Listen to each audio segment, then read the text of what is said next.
आज एआई का ज़माना है, भाषा की कोई बाध्यता नहीं रही है। आप किसी भी भाषा में बात करेंगे और उसको किसी भी भाषा में ट्रांसलेट कर सकते हैं। आज हम और आप जो बात कर रहे हैं, उसको सेकंड्स में हम फ्रेंच में भी ट्रांसलेट कर सकते हैं।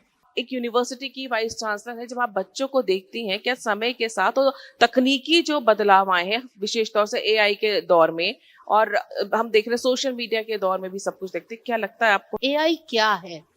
एआई वो डाटा है जो आप उसमें डाल रहे हैं। जितना ज्यादा डाटा जहां से आएगा, एआई उसी को बार बार प्रोजेक्ट करेगा। आज हमें जरूरत है अपने डाटा को बार बार सर्वर पे ले जाने की। एआई फिर हमारा डाटा दूसरों को देगा और वहां से बात आगे जाएगी। छोटा सा उदाहरण देती हूँ, और मैं कई बार कई मंचों पे ये बात बोल चुकी हूँ। हमारे दांत में दर्द होता है तो हम कहाँ जाते हैं? एक डेंटिस्ट के पास जाते हैं। डेंटिस्ट यानी दंत को जरा अंग्रेजी में लिखिए, क्या स्पेलिंग लिखेंगे? पूरा विश्व मेडिकल टर्मिनोलॉजी में सिर्फ संस्कृत बोल रहा है, पर क्योंकि अंग्रेजी में लिखा है, हमें लगता है ये इंग्लिश है। दंत को डेंटल कहते हैं, मन को मेंटल कहते हैं, हार्ट को हार्ट कहते हैं, हस्त को हैंड कह रहे हैं। हम डिकोड नहीं कर रहे, हम ये समझ ही नहीं पा रहे कि हम में क्या ताकत है जो विश्व यूज कर रहा है। तो अंग्रेजी हमारा पैरामीटर नहीं हो सकती।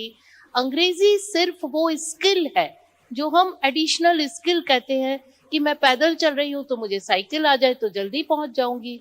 मैं नॉर्मल गिनती गिन रही हूँ, कैलकुलेटर हो तो ज्यादा गिन लूंगी। मैं एक भाषा जानती हूँ, दो जान लूंगी तो शायद ज्यादा समझ आ जाएगा। इतना ही फर्क है। अंग्रेजी मेरी सफलता की कुंजी नहीं है। जिसको मेरी सफलता की बात करनी है उसके पास ट्रांसलेटर्स हैं। आपने बिल्कुल सही कहा, एआई तो विद इन सेकेंड्स हमें ट्रांसलेट करके दे रहा है। लेकिन एआई के इस्तेमाल को लेके कई चीजें बहुत अच्छी भी हैं, तो कुछ चीजें हैं, कहते हैं ना कि अच्छाइयों के साथ कुछ बुराइयां भी आती हैं। एआई के उपयोग से क्या ऐसा लगता है कि जो छात्रों के अंदर एक जो टेंडेंसी रही है हर चीज को जल्दी हासिल करना, शॉर्टकट ढूंढना, जिसे हम कहते हैं मेंटल एक्सरसाइज होना बंद हो जाती है? क्या ये समस्याएं भी छात्रों के सामने आ रही हैं, या आपको लगता है कि भविष्य में आने वाली हैं? बिल्कुल है, बिल्कुल है। और मैं इसमें छात्रों का दोष नहीं दे रही। इसमें जिस तरह छात्र जल्दी जल्दी एआई का सहारा ले रहे हैं, ऐसे ही उनके चेक पॉइंट्स टीचर को भी एआई से बना लेने चाहिए। क्या ये जो दिया है ये प्लेजराइज बाय एआई है?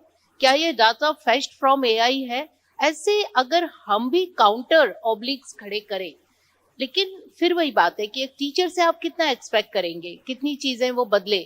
आज का टीचर बहुत जबरदस्त बदलाव लेकर आया है, चॉक एंड टॉक से लेकर आज एआई तक बहुत रिवॉल्यूशन हुआ है। लेकिन एआई की एक बात है, अगर आप चैट जीपीटी यूज करते हैं तो उसमें सिर्फ 2021 तक ही डाटा डाला गया, उसके बाद वो ऑब्सोलीट है। तो आप अगर वो यूज भी कर रहे हैं तो पुराना डाटा यूज कर रहे हैं, या वो हमारे माहौल का डाटा उसमें नहीं है। तो अगर आप उसे भारतीय संदर्भ में प्रस्तुत कर रहे हैं तो आपकी पूरी स्टडी, पूरी रिपोर्ट गलत हो जाएगी।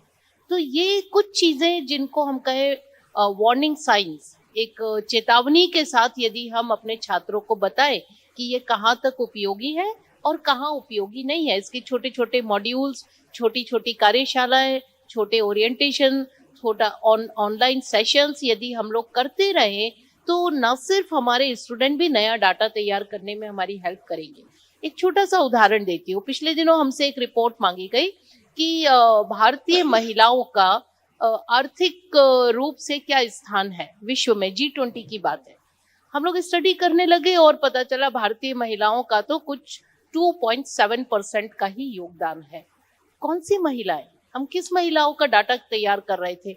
सिर्फ वो जो पढ़ लिख के नौकरी कर रही हैं, जिनका जीपीएफ कट रहा है, जिनको पेंशन मिल रही है। लेकिन जब हम समाज में देखने चले, हर महीने एक गोल्ड लोन बैंक निकल रहा है, नया खुल रहा है। ये कौन से गोल्ड लोन बैंक्स हैं?